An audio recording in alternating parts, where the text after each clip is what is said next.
video for a while because I want to explain to you all that's going on. The first thing, I know you've seen lots of pictures of me on my bicycle, some scenery and some great stuff here in Montreal and outside of Montreal.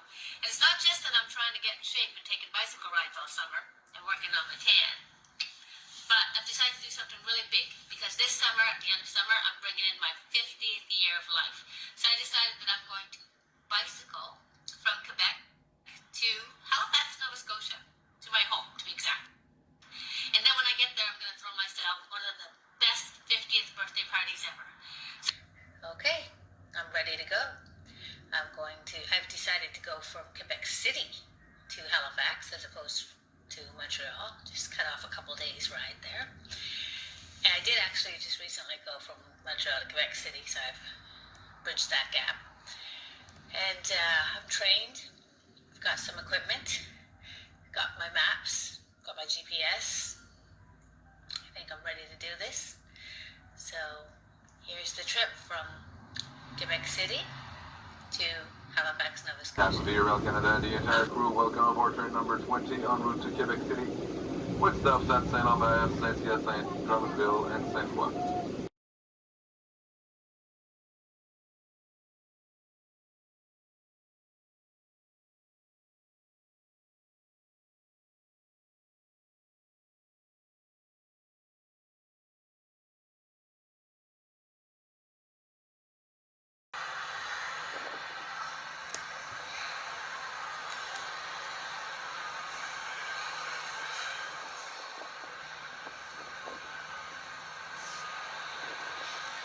So, I'm on my trip.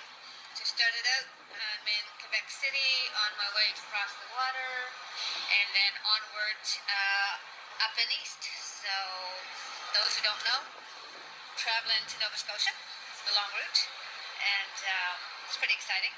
I got on the train this morning and it's pretty crazy. Yeah, so I just arrived in Quebec City and I'm ready to start. And people are talking.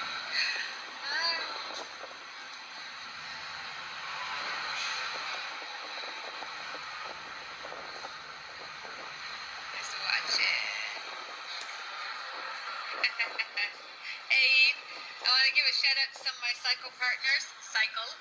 Eve for hooking me up with some good cycle equipment. Nicole, who I met, has gone on a run with me. It's been great. I feel like I'm ready for this. It's probably going to be one of the biggest things I've done. But I'm just starting, so the energy's still high. And I applaud you guys for watching, and I'm going to ask you if you want to share my location and you want to see where I'm at. That's cool. If I'm in your neighborhood, you want to meet me for lunch, that's cool too. Tonight I'm camping up before the loop.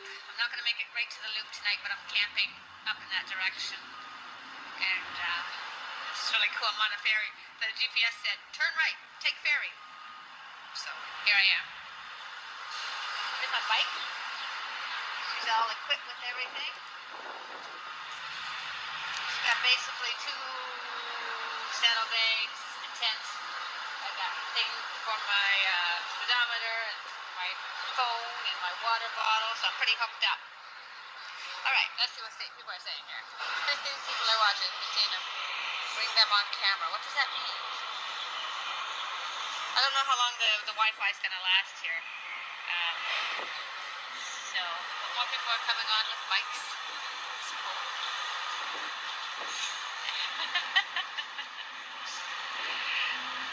I also want to shout out to my team, Chelsea, Julian, Teresa, my mom, of course Alfonso, for supporting me in this, and not thinking I was crazy or knowing that I am, whichever comes first. I'm not the only one though. People are packed. People are going places.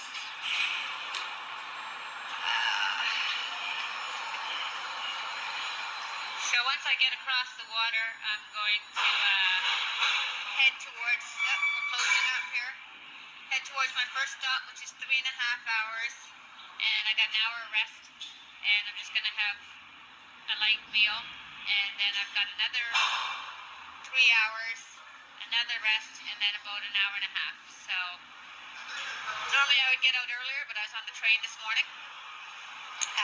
When I arrive in Nova Scotia, I get off the ferry at 2, which is going to really eat up my day, but you do. So, yeah, boom, ready to go.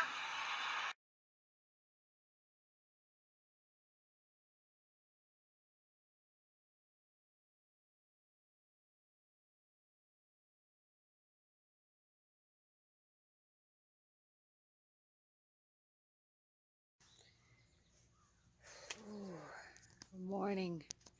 So,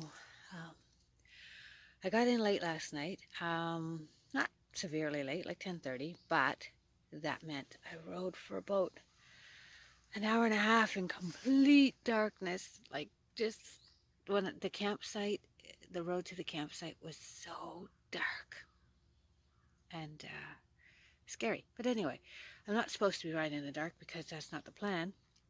But I got caught in the rain yesterday, and that took me off my time. I took a train and a ferry yesterday. But normally I'll be starting very early in the morning like now, so I have enough time to get there. Anyway, back to bicycle. See you soon.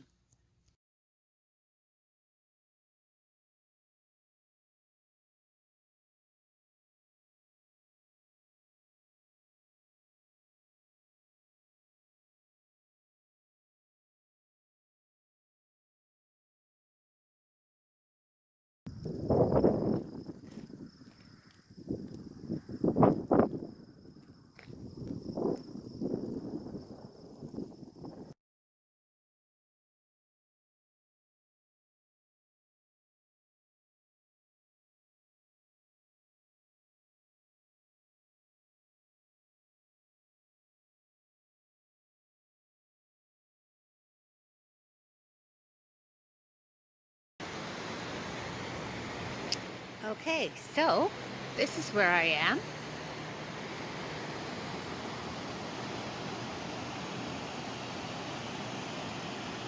I'm in Grand Falls, and I'm going to camp right over there. The lady told me it'd be okay if I just set up my tent there and sleep there for the night and kind of hide in the bushes, and I'm really excited about that. So, yeah, this is my reality. Talk to you soon.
Yes, be very, very safe. My feet are so wet. Oh, I hate wet feet.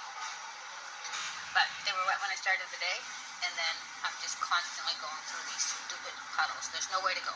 There's a path, there's a puddle. You gotta go through it. Going on the end of it, go through mud, you can fall over. It's not okay. So, my feet are wet. And it's uncomfortable. But how big of a deal is that?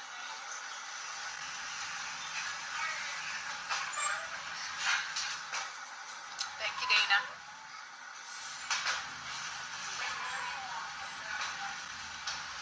This is cool. I never did this before. Usually when I put it on, I can't see. I'm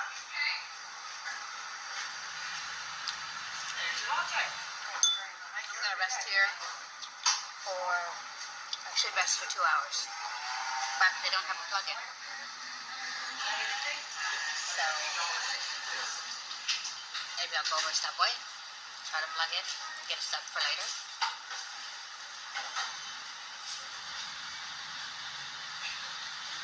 There's a Timbit on the floor.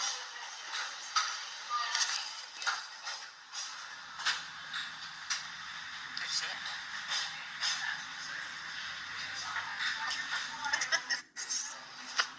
It's just this random Timbit on the floor. I don't know. Was it mine? So yeah, 4 more days. This is expected time to arrive in Halifax. So what I do is I will choose a spot to stop in the morning and then a spot in the afternoon, and then usually I have 2 hours from there. So I'm usually doing 7 to 8 hours. This is my first stop today, and it's noon. I tried to get out really early, but it was pouring rain at 5 in the morning, so that didn't happen. But it's okay, it's 12. If I leave here at 2, I should get to my next stop around 6, and then I'm going to start looking for a camp. I don't have anything reserved. I was pretty organized, but now less.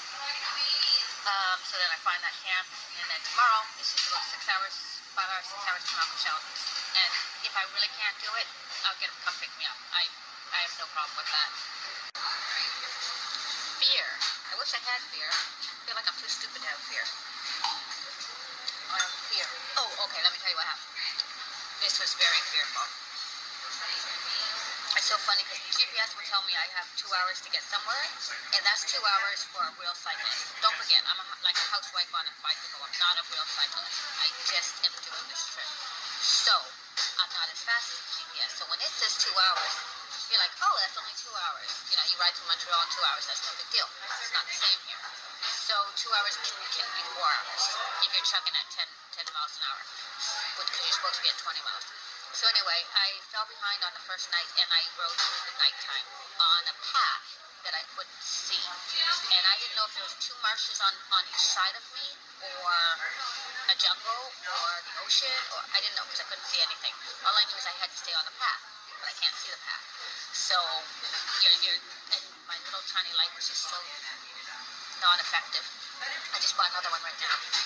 So that was scary. I rode for about an hour without being able to see anything. And then the ride into the campground, no lights whatsoever. And I put up my tent. So that was scary. I'd say that was the most fearful. So the road I'm on, there's no cars. It's like I ride for a half hour, and maybe 1 car will come by.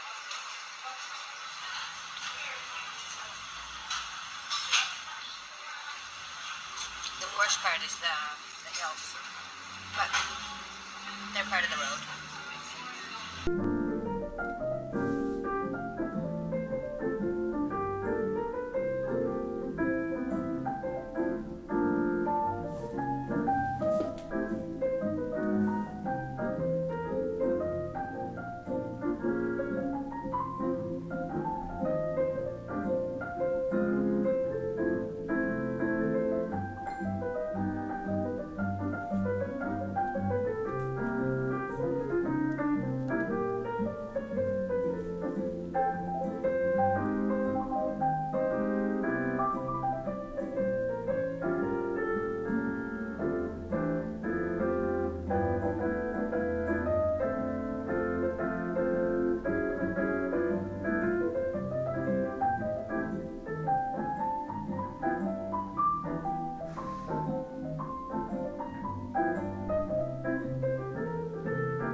Okay, so after I left Heartland, I stayed overnight at a little tiny park. I stayed at the Tim Hortons till around 10 o'clock, and then I just rode down there, put up my tent in the darkness, and was out of there by 6 in the morning. And then I started making my way towards Ormocto, which is where my uncle lives. And I got as far as, where did I get to? Woodstock. And I didn't want to show up at my uncle's in the late afternoon. I wanted to get there in time to swim in his pool. So I actually called him to come pick me up, and he came to pick me up. Now my uncle's not a big fan of cell phones. So I said I was at a Tim Hortons, and apparently this little town had 6 of them. So he had gone to about 5 of them before finding me. I had already assembled my bike and got into his van, and we drove to his place, and I stayed the night.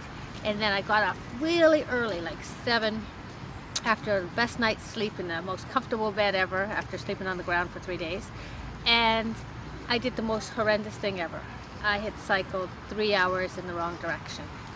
And that means 6 hours to get to where I started, which means I still have 5 hours to go to get to St. John. So I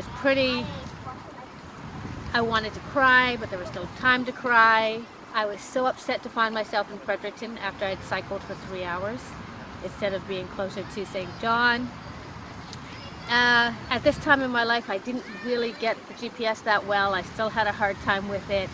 I was afraid of it eating up my battery all the time, so I was turning it off, and I wasn't really great at my mapping skills, so I went the wrong way. And then by the time I got to what would have been my last stop before St. John, I was dead. I was tired. I called my girlfriend, and luckily she said, "Oh yeah, my guy, he has a truck, he'll come and get you. You're only 15 minutes away by car." And she came and got me, and then I spent an extra day with her in St. John, because that's what I wanted. I left so early because I wanted to spend time with her. So I spent a whole day with her, and we just had, the highlight of the day was just going to Sobeys. It was just the most nothing day, but it was a day I wasn't riding, I wasn't tearing up my backside. I was resting, and I was with good company, and I was sleeping in a bed, and it was lovely. And from her place, I got on a ferry, and that ferry costs $50 for me and a bike. So it's a very super expensive ferry that crosses from St. John, New Brunswick, into the top of Nova Scotia there, around Digby. It's worth it if it's worth it. I mean, most people just drive the extra distance, but for me on the bike, it was just lovely to be able to sit on a ferry and to cross over into another province. And then I met up with a lady friend of mine, Valerie, and she showed me around, and I looked at all the beautiful landscape of Nova Scotia. And that was it for as far as beautiful landscape, because the cycling part of Nova Scotia was horrible. Of all the provinces that I have rode my bike in so far, Nova Scotia sucks.